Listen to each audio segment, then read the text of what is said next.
Hello, it's Paul Vincenti with a quick thought about the proposal to introduce gender quotas in positions of power and government.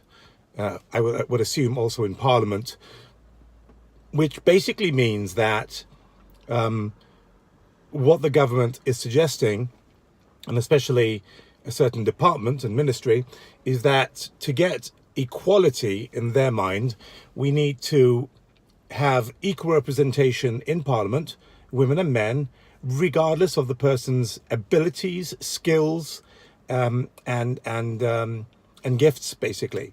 So, what does this say about a person's vote? First of all, I vote the way I want to, and then somehow it's agreed mysteriously that certain people who are female should be given positions rather than men because we are seeking an outcome of equality. What is the problem here? The problem, first of all, is that if I was a woman, which obviously I'm not, I would find this extremely insulting, because what it's saying is that women aren't necessarily good enough to be in Parliament or to be in positions of power, and therefore we have to enact laws to make sure that regardless of a person's quality, a woman's gifts, that they should be awarded the position just on the basis of their gender. Very dangerous. To me, it's insulting. It's insulting to me as a voter. It should be insulting to us as humans. It should also be extremely insulting to women to be treated in such a manner. The problem is this: what the government, I assume is the government driving this, is seeking is what is called equality of outcome.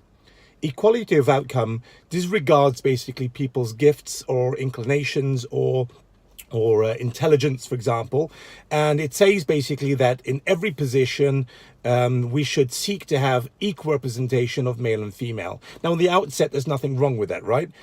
Who would be against it? I certainly am not against equal opportunity, which is quite different from equality of outcome. Equal opportunity basically seeks to give opportunities equally to everyone, and then it allows males and females to decide where they want to work, depending on their inclinations, on their time, on their abilities and skills and gifts. They seek out positions, whether this be in Parliament or not. The fact of the matter is that men and women are equal already. It's just that we're different. For example, it's a known fact in psychology that men are interested in things and women are interested in people.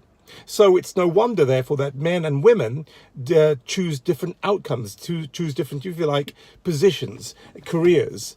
They have different interests. Men are generally in areas such as mechanics, electronics, whereas you find women tend to go towards more of the humanities. Well, not even the humanities, I would say the human resources aspect of life, such as, for example, nursing, teaching. Not to say that men and women don't cross both sides, and women are interested in becoming engineers and men interested in becoming also nurses, but that's a fact of psychology. It's not something we've made up.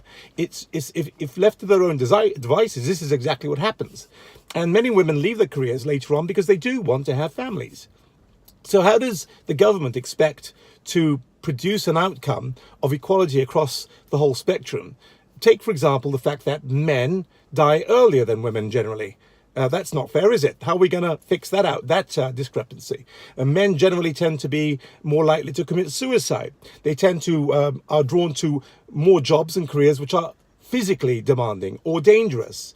There are more men in prison. So there's inequality in this respect all over the island, all over the world. Trying to force an artificial situation of representation by calling it a quota is, to me, very dangerous. Now, of course, you all make up your minds. I'm certainly not saying that women aren't intelligent enough. In many cases, women are more intelligent, more gifted than men in certain positions, and that is a fact. But shouldn't we just allow women and men to choose by giving them the opportunity, rather than by saying, look, we believe that we need more women, so let's draft a few more women in to represent whatever the sector may be.